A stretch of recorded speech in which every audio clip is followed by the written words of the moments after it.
Seagull class. We're back with The Miraculous Journey of Edward Tulane by Kate DiCamillo. Chapter 18.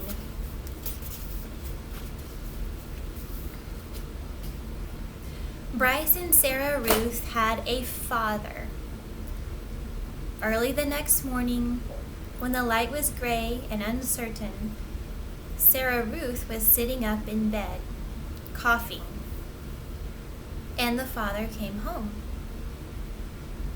He picked up Edward by one of his ears and said, "I ain't never." "It's a baby doll," said Bryce. "Don't look like no baby doll to me." Edward, hanging by one ear, was frightened. This, he was certain, was the man who crushed the heads of china dolls. "Jangles," said Sarah Ruth, between coughs. She held out her arms.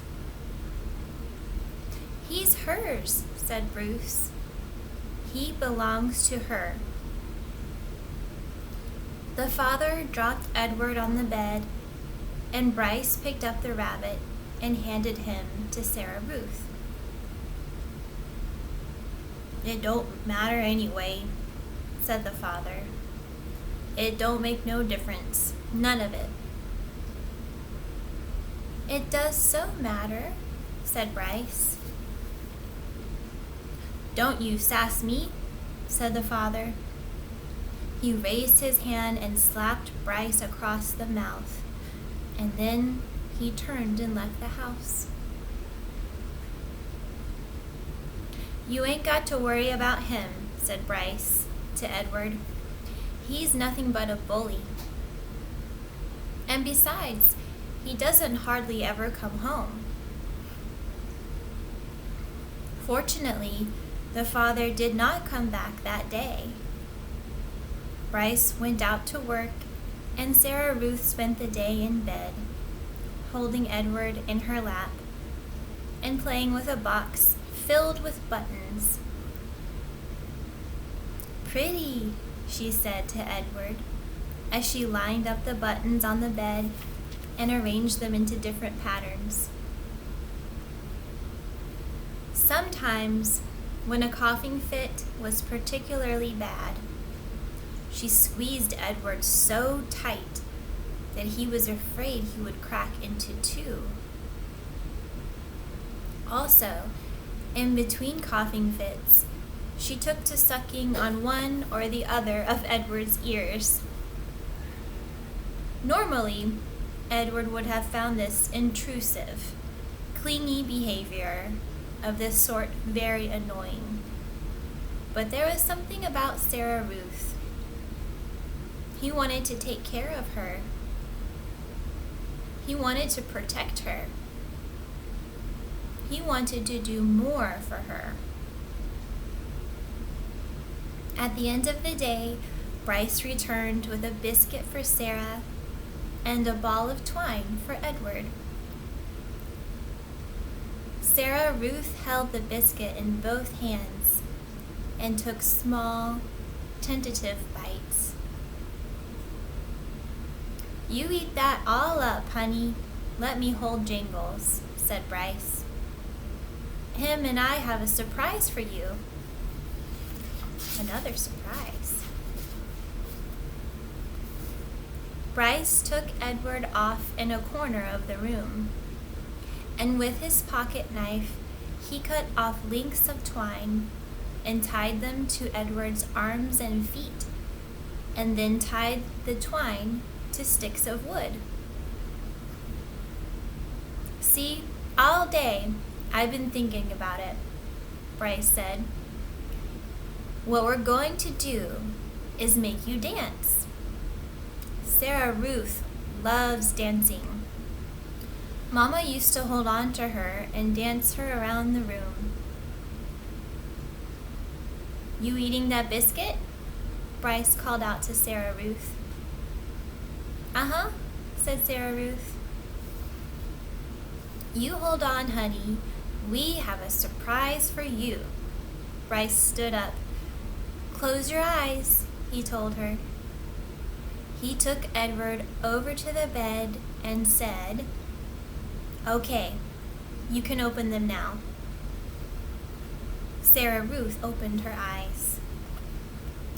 "Dance, Jangles," said Bryce.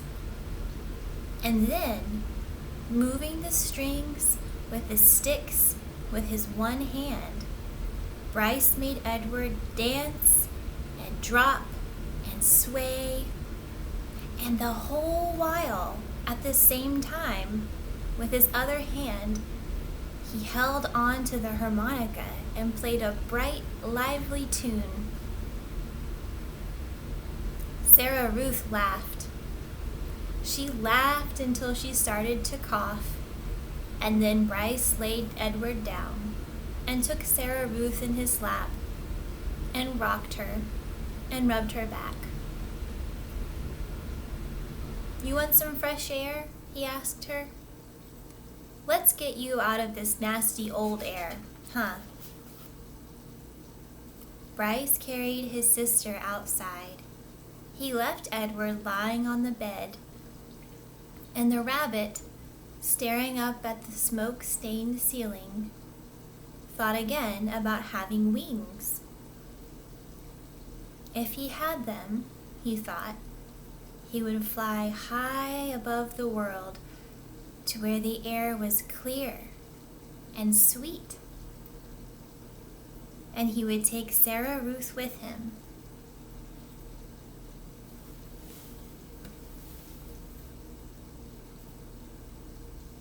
He would carry her in his arms. Surely, so high above the world, she would be able to breathe without coughing. After a minute, Bryce came back inside, still carrying Sarah Ruth. "She wants you too," he said. "Jangles," said Sarah Ruth. She held out her arms. So Bryce held Sarah Ruth, and Sarah Ruth held Edward, and the three of them stood outside. Bryce said, "You got to look for falling stars. They are the ones with magic." They were quiet for a long time, all three of them looking up at the sky. Sarah Ruth stopped coughing. Edward thought that maybe she had fallen asleep. "There," she said, and she pointed to a star streaking through the night sky. "Make a wish, honey," Bryce said, his voice high and tight. "That's your star. You can make a wish for anything you want." And even though it was Sarah Ruth's star, Edward wished on it, too. What do you think they wished for? What do you think Sarah Ruth wished for? And do you think that Edward wished for the same thing?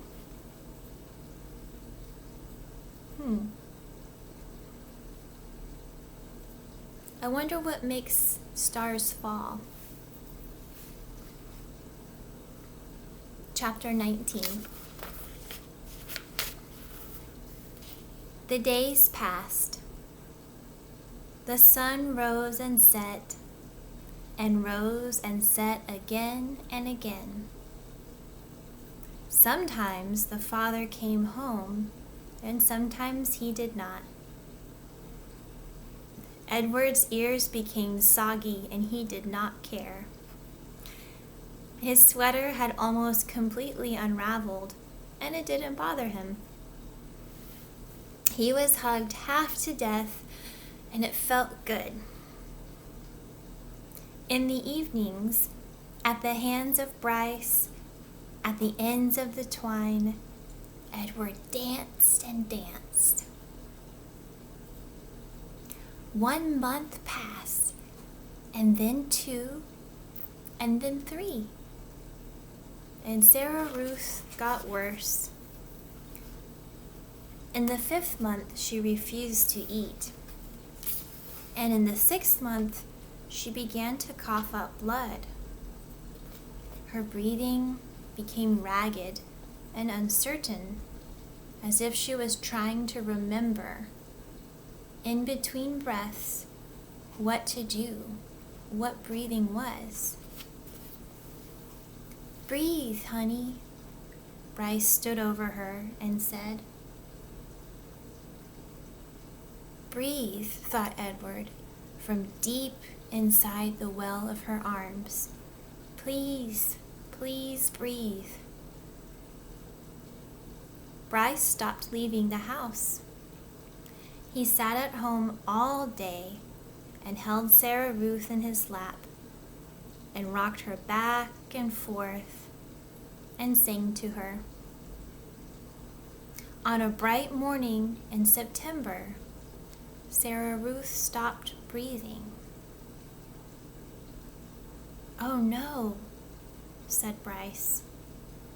"Oh, honey, take a little breath, please." Edward had fallen out of Sarah Ruth's arms the night before, and she had not asked for him again. So face down on the floor, arms over his head, Edward listened as Bryce wept. He listened as the father came home and shouted at Bryce. He listened as the father wept.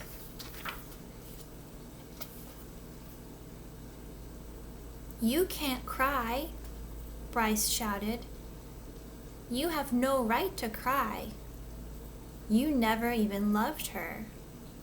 You don't know anything about love." "I loved her," said the father. "I loved her." "I loved her too," thought Edward. "I loved her, and now she is gone." How could this be, he wondered. How could he bear to live in a world without Sarah Ruth? The yelling between the father and son continued. And then there was a terrible moment when the father that insisted that Sarah Ruth belonged to him and that she was his girl, his baby, and that he was taking her to be buried. "She isn't yours," Bryce screamed. "You can't take her. She isn't yours." But the father was bigger and stronger, and he prevailed. He wrapped Sarah Ruth in a blanket and carried her away. The small house became very quiet. Edward could hear Bryce moving around, muttering to himself. And then finally the boy picked Edward up. "Come on, Jangles," Bryce said. "We're leaving. We're going to Memphis." Here's an illustration of Bryce holding Edward. It looks like he's starting to walk down a path.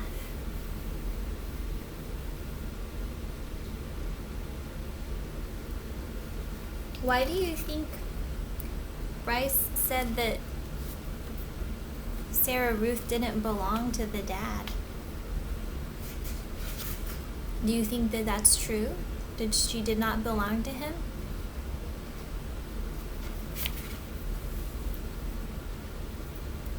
Do you think that the father had the right to take her body to go be buried? I wonder what Bryce would have preferred to happen. And I wonder what is in Memphis. But it does turn out that Edward can love. Chapter 20. Here's another little illustration.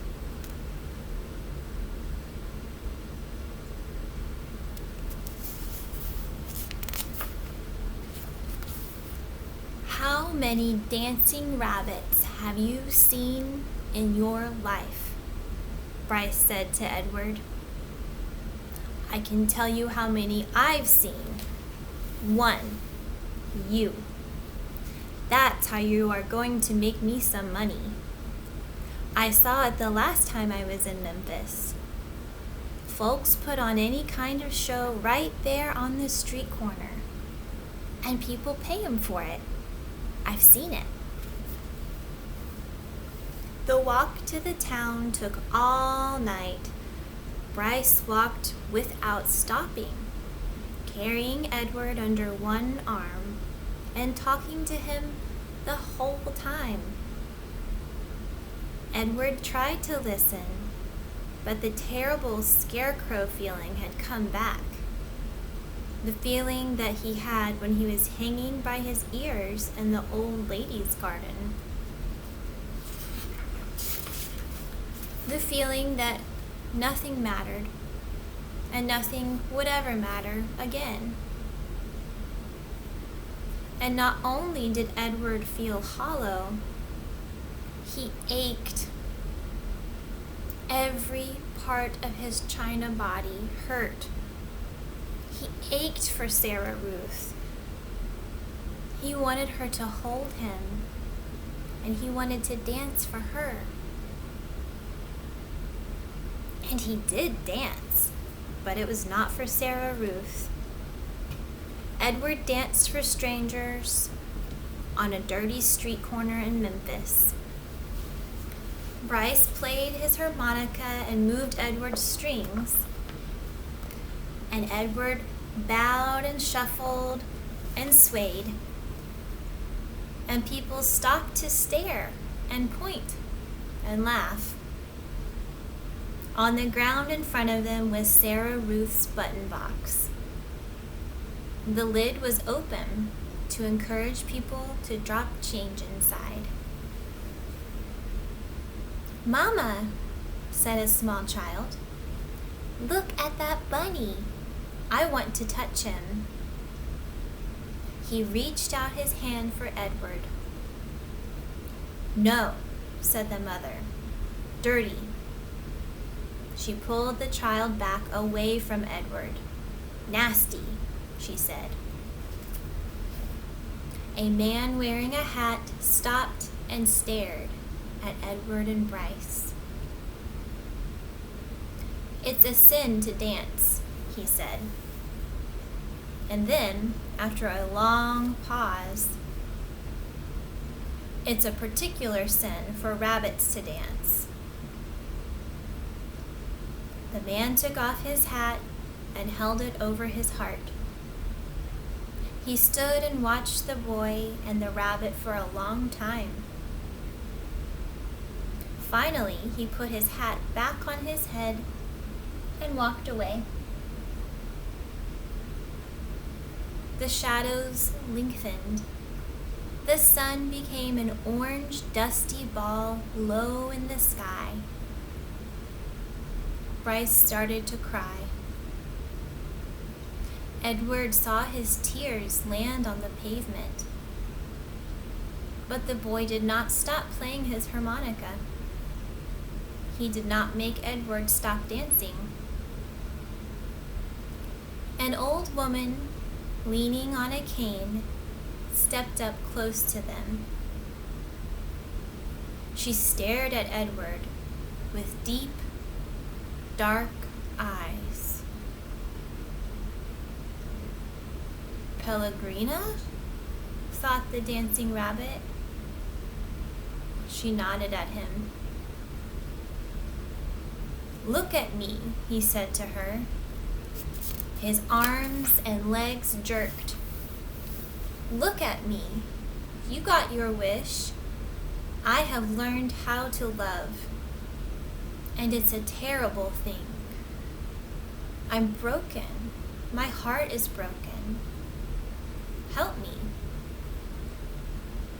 The old woman turned and hobbled away.